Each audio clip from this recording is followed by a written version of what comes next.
Welcome back to Comical Opinions. This is a review of Blade Runner 2039 number 10 from Titan Comics. And in this issue, the writer flips the script, and when Rash escapes captivity from Ash's allies and makes a surprising offer, while Ash is off seeking help from the world's very first Blade Runner.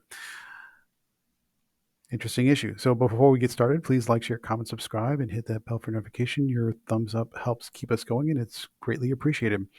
Let's get into the credits. This issue is written by Mike Johnson, art by Andre Guinaldo, colors by Marco Lesko, lettering by Jim Campbell, and the main cover is by Tom Mandrake. So if we recap where we left off in issue number 9, Ash was confronted by Rash, sort of on a street side noodle bar, and which was basically a trap that Ash had set up to draw Rash out. Rash was captured by her allies, and she was questioned, trying to find out what Neander Wallace was up to and why he wants what he wants. And unfortunately, Rash didn't have much information. But out of the conversation, they got the very strong message that Neander Wallace would not stop coming for Isabel Selwyn because it believes she has the key to incorporating fertility into replicants.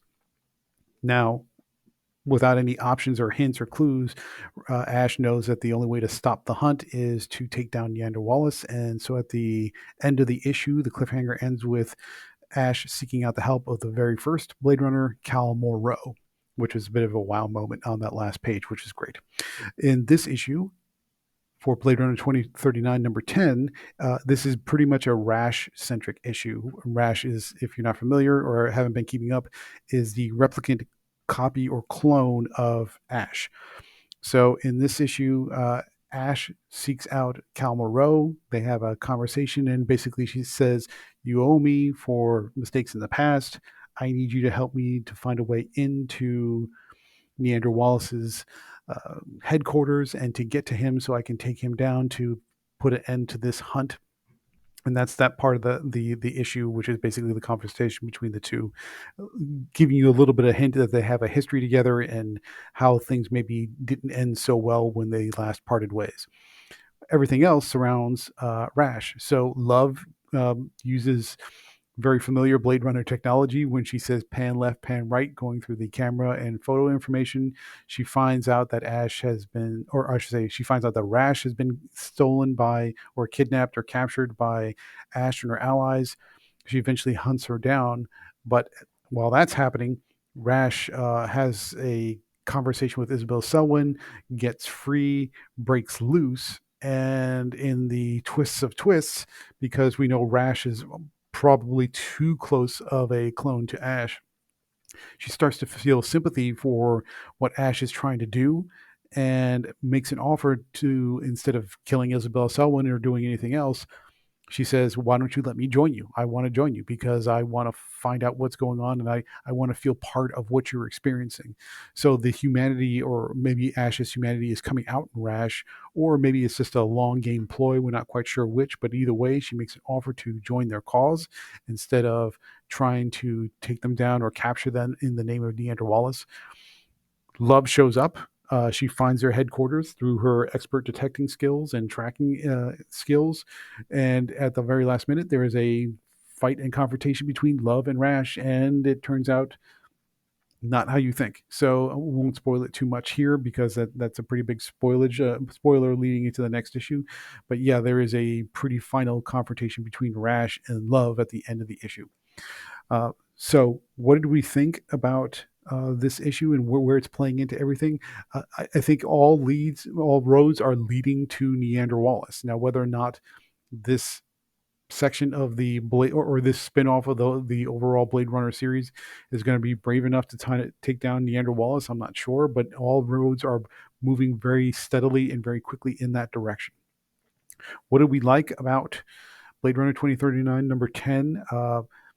The twists and the surprises are the big selling points. This is very much a Rash-centric issue, And because because the conversation between Ash and Cal Moreau, while it's interesting from a nostalgia point of view because Cal is the first Blade Runner, it doesn't really go very far other than to kind of rekindle the idea that they have some kind of history together, or at least a working history together, and that maybe there's room to explore what that history is.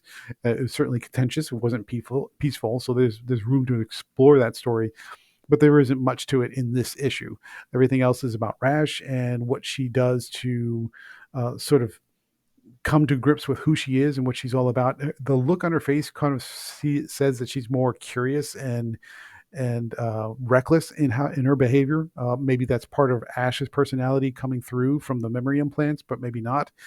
So if you want to interested in twists and turns and how Rash now all of a sudden kind of flips on what she was programmed to do, this is an interesting issue, and the cliffhanger is it's definitely a surprise, and we're interested to see where it goes next.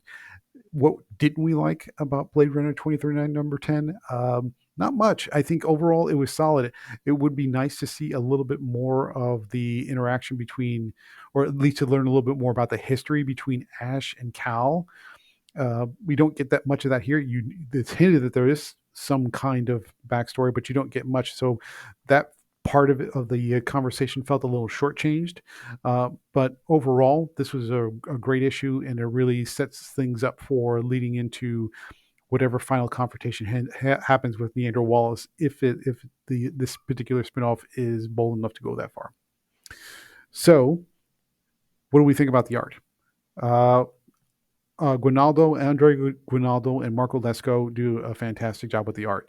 It's all about the small details in the facial expressions and the character actions and reactions and the emotions of people as they respond to the twists and turns that happen in this issue. There's a lot of shock, a lot of surprise, a lot of fear, a lot of grit, a lot of determination, a lot of things happening, especially when, for example, Rash takes Isabel Selwyn hostage for a brief period of time, and everybody responds to that with high tension, and you really get the expression of fear and desperation and anger coming across on everybody's faces as they try to negotiate that moment to make sure that Isabel isn't killed, because she's crucial to everything that's going on right now. So a lot of the reliance in this issue is on the facial acting, because the plot, except for Rash's sort of change of heart, there's not much that happens in the plot. So it's all on the facial acting and making sure that the character interactions are as impactful as possible.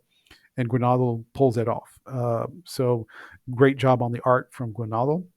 And then, so that's it. That's where we end up. So what do we think about Blade Runner 2039, number 10? What are our final thoughts, final comments? Overall, this was a surprising issue because of the twists and turns. The momentum is building towards a final confrontation toward Neander Wallace, and even though this is a Rash-centric issue, you still get a lot of bang for your buck for the cover price. And Marco Lesko and Andre Guinaldo's art looks fantastic. So, having said that, we're going to give Blade Runner 2039 number 10 a solid 9 out of 10. Hope you enjoyed this review. Before you leave, please like, share, comment, subscribe to Comical Opinions for more comic reviews and analysis every week. I'm Gabe Hernandez, your publisher in EIC. Have a great